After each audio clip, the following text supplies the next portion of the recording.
Minha amiga e meu amigo, vamos fazer um bate-papo olhando no olho, falando a verdade, sem medo de provocar milindres.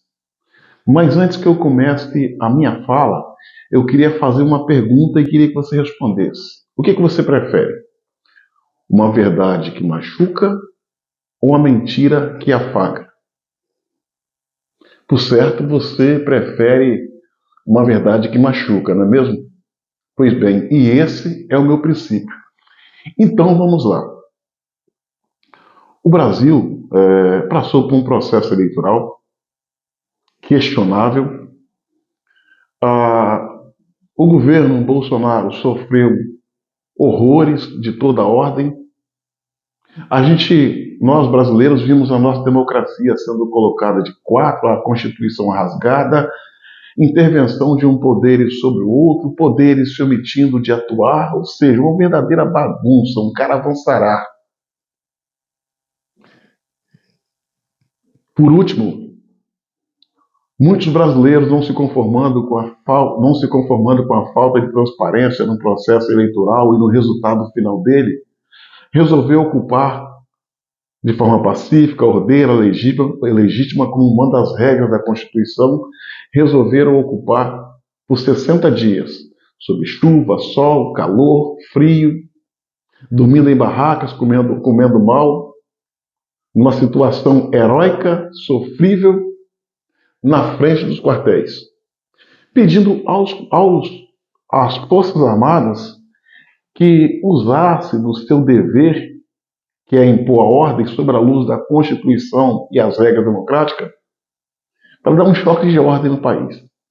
Assim foram 60 dias, pedindo às Forças Armadas para intervir de forma legal e acabar com esse estado de coisa. E para a infelicidade dos brasileiros que clamavam por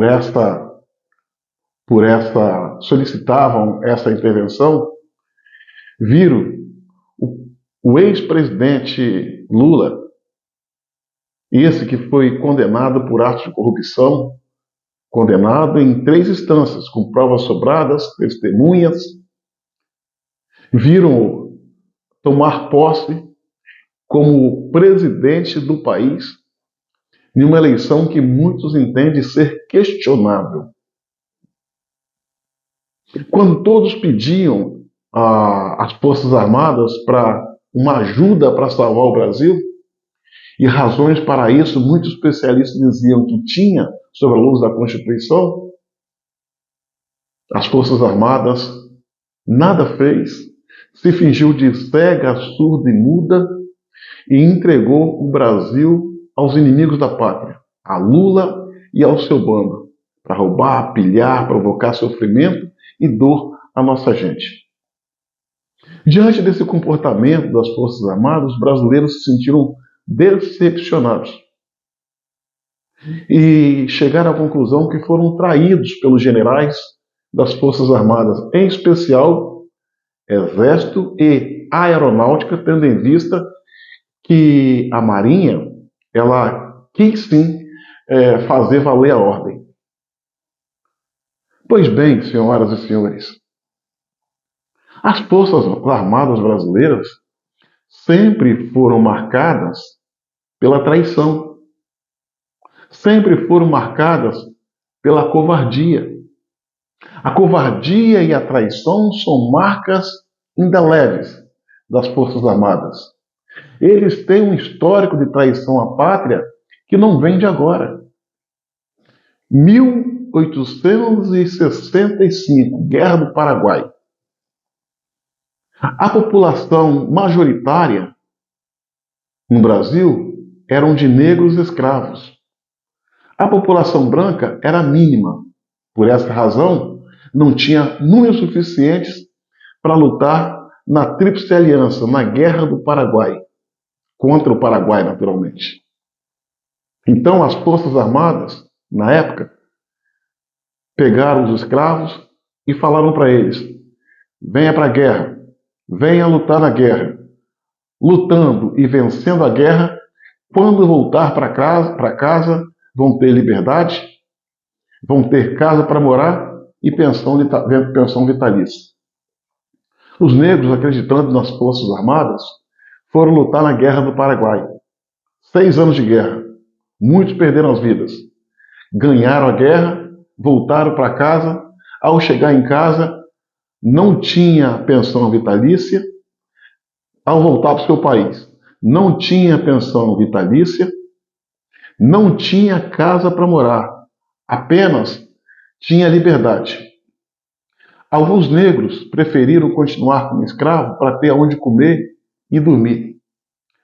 Outros negros, que tinham um apego pela liberdade, que sabiam o valor da liberdade, resolveram seguir o seu caminho. Como eles não podiam morar nas partes baixas das cidades, nas áreas nobres, eles subiam os morros, a parte alta da cidade, onde tinha uma densa vegetação chamada favas, e lá no meio do mato, esses negros, ex-escravos, que lutaram na Guerra do Paraguai, sobre a promessa de recompensa não cumprida pelas Forças Armadas, moraram lá em cima. E para sobreviver, o que eles faziam? Saía lá do meio das favas, lá do alto do morro, cometia um assalto num pé, na parte de baixo da cidade, e corria lá para cima novamente. Como é hoje. Como é comumente a gente vê hoje nas favelas, nos grandes centros do Brasil. Então, eles não tiveram casa para morar, eles moravam no mato, no alto do morro, moravam no meio das favas, e é justamente por essa razão, por esses negros morar no meio das favas, que deu-se origem ao nome favelas. Favelas vem de favas, aonde moravam os negros no alto do morro. Foram traídos pelas Forças Armadas. Quer um outro fato? 1888, a monarquia aboliu a escravidão. A princesa Isabel assinou a Lei Áurea acabando com a escravidão no Brasil. 1888.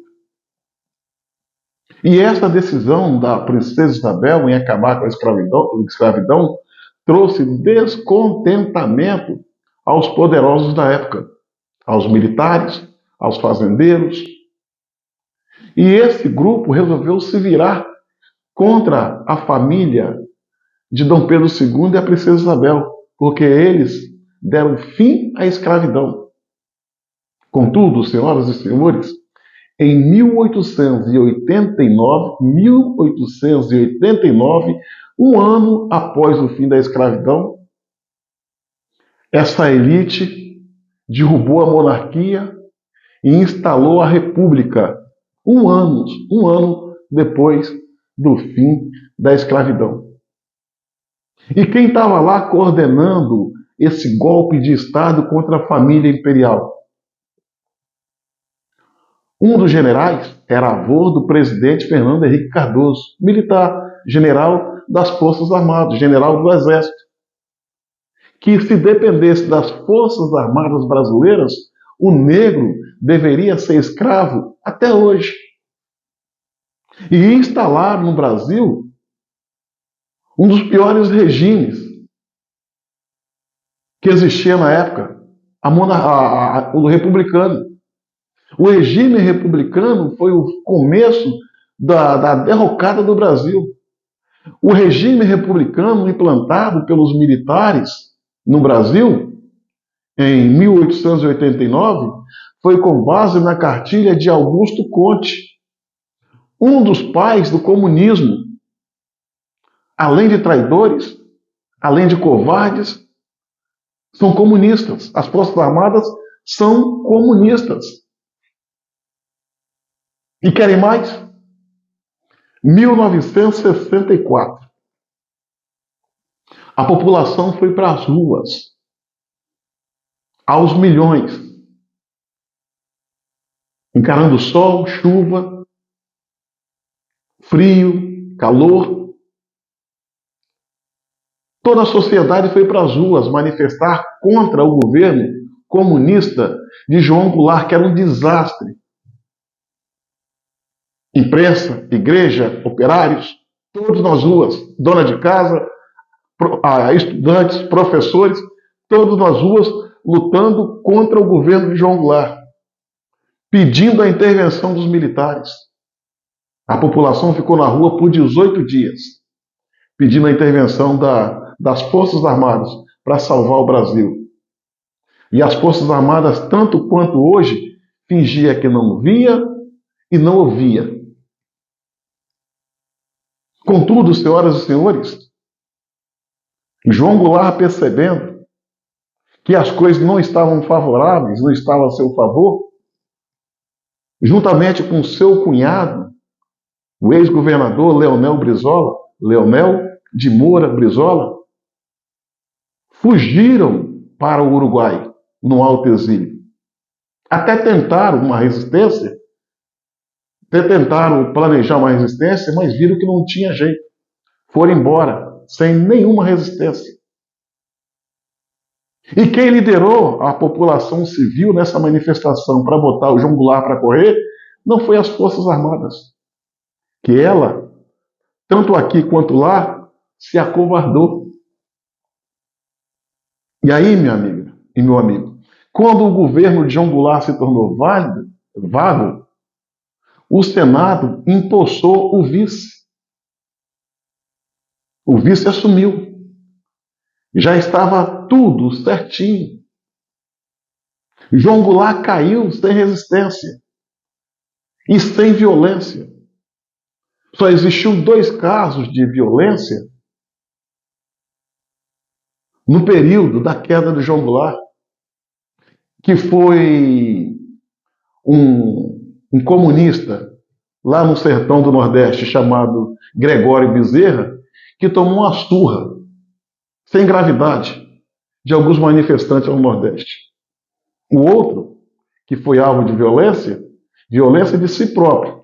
Um estudante que, se achando revolucionário, foi colocar o revólver na cintura, disparou e atingiu o próprio pé. Nada mais. Quando João Goulart caiu, o vice assumiu. A situação estava pacificada. Mas o general Mourão Filho se deslocou de Minas Gerais em direção à capital e destituiu aquele governo que o Congresso tinha apontado de acordo com a vontade popular e as regras da época. Ou seja, deu um golpe no golpe. Ou melhor dizendo, sequestrou a Revolução Popular. Quando eles foram chamados, eles se acomodaram. Mas quando a população tomou o poder pelas vias democráticas, covardemente, eles vieram e sequestraram o movimento. E botaram o general Castelo Branco para presidente. Quem estava liderando essa população civil era o ex-governador Adhemar de Barros, o jornalista Carlos Lacerda e outras lideranças mais, que clamavam pelos militares e eles, covardes como sempre, fingiam que não ouvia. E aí, em 64, ao sequestrar a Revolução, ficaram no poder por 21 anos. É bem verdade que muita coisa em prol do Brasil foi feita, principalmente no campo da economia, em que o Brasil, quando eles assumiram, o Brasil estava no ranking, na posição 49ª, no ranking da economia. Quando eles deixaram na 8ª posição. No campo da infraestrutura, não podemos negar. Mas eles, ao longo desses 21 anos que eles passaram no poder, eles procuraram eliminar as lideranças de direita. E, misteriosamente, a maioria delas perderam a vida em virtude de acidentes automobilísticos. Há quem diga que muitos desses casos foram orquestrados pelas Forças Armadas. As Forças Armadas eliminou todas as lideranças de direita. Tanto é que quando eles tomaram para si as rédeas do movimento, a alegação do general Mourão Filho era que o Brasil não poderia ficar na mão da direita reacionária. Direita reacionária. E eliminou todas as lideranças de direita. Quanto os da esquerda, foram presos, combatidos e presos. Em 79, eles foram anistiados pelo então presidente João Batista de Oliveira Figueiredo. João Batista Figueiredo de Oliveira. O João Batista Figueiredo. Ou seja, as lideranças de direita, eles eliminaram. As de esquerda, eles anistiaram. E em 1985, o regime militar chegou ao fim. Eles pegaram o Brasil, entregaram de mão beijada à esquerda. Esquerda essa que estava desarmada. Sem disparar um único tiro, eles conseguiram pegar o Brasil dos militares. De 85 para cá, foram 35 anos de governo.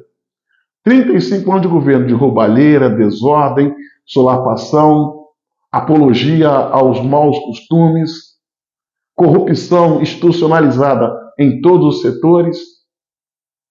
E nesses 35 anos também, essa mesma esquerda que foi poupada pelas Forças Armadas e que ganhou de presente um Brasil, passou xingando as Forças Armadas de genocida, de torturadores, enfim, de adjetivos os mais diversos e pejorativos possíveis.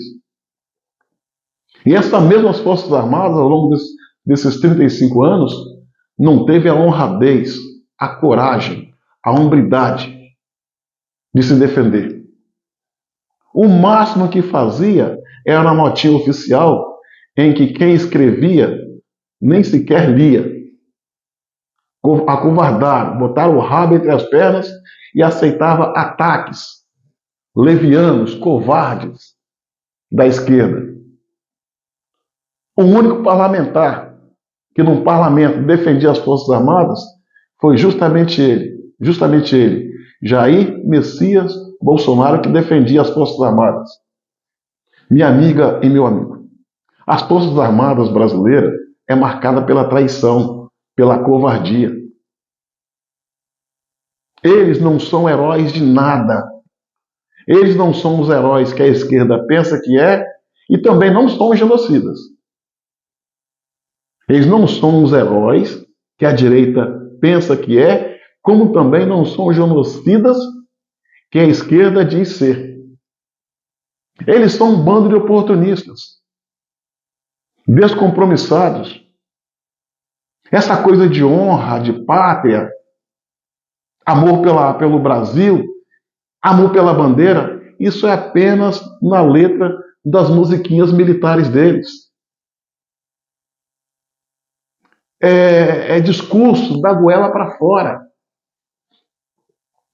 Eles nunca foram e não são patriotas.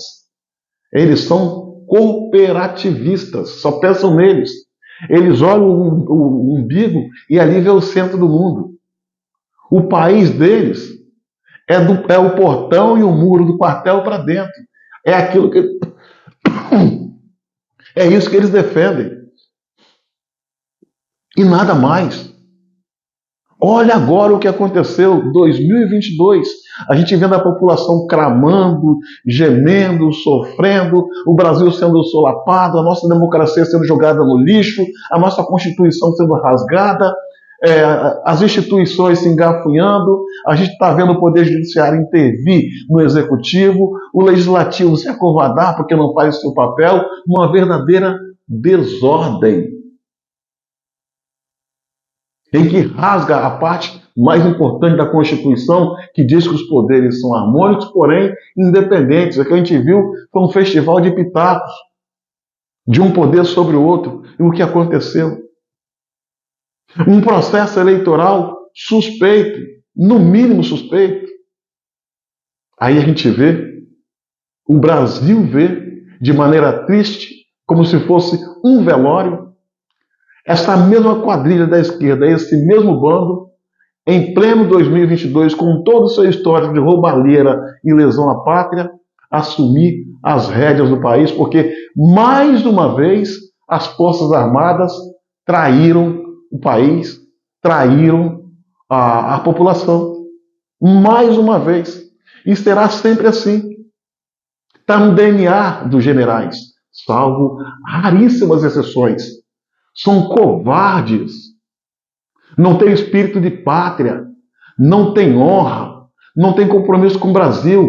Isso é histórico. Eu estou fazendo um apanhado histórico para os senhores entenderem. Eles não são dignos de respeito e consideração. Eles levam uma vida babesca. Você conhece a vida de um alto oficial das Forças Armadas? Ele tem carro do Estado, motorista do Estado, casa do Estado para morar, água, luz, alimentação, tudo do Estado para ele e seus familiares. Eles não passam nem de longe o que o trabalhador brasileiro passa. E se um general desse morrer, a pensão fica vitalícia para a filha, desde que ela não venha se casar. Isso é justo. Eles não querem perder a regalia deles, minha amiga e meu amigo. Eles não são heróis nada, são um bando de parasita que come e dorme. Agora tem um detalhe.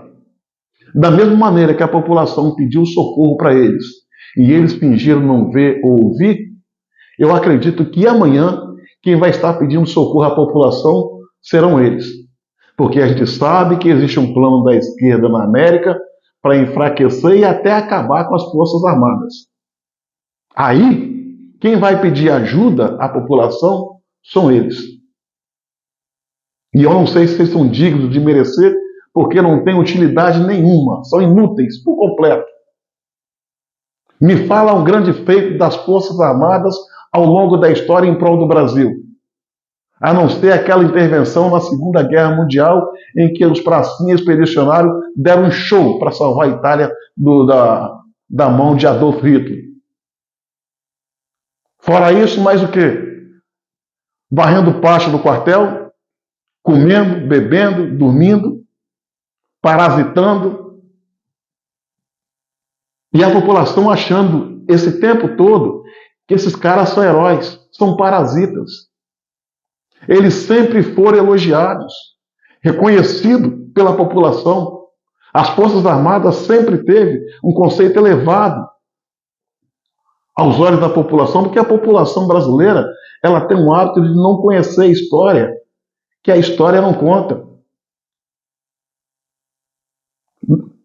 Não tem um hábito da leitura, não tem senso crítico, e por isso eu acho que esses caras são heróis. Não são.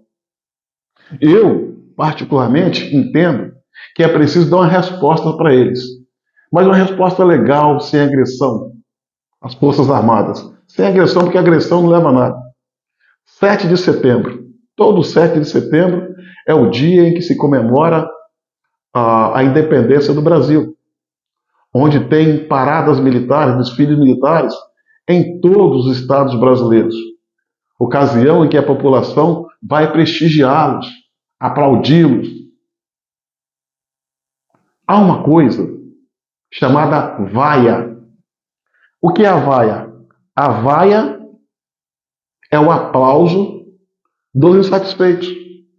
Se no 7 de setembro, entre outras coisas que vão fazer daqui para frente, no 7 de setembro, todos os brasileiros pararem para ocupar os locais de desfile e quando ele estiver passando, dar uma sonora vaia para eles, eles vão despertar para a realidade e vão perceber que foram percebidos como traidores, como covardes e inúteis. Se continuarmos calados ou elogiando, eles vão achar que estão no caminho certo. É preciso reagir contra isso.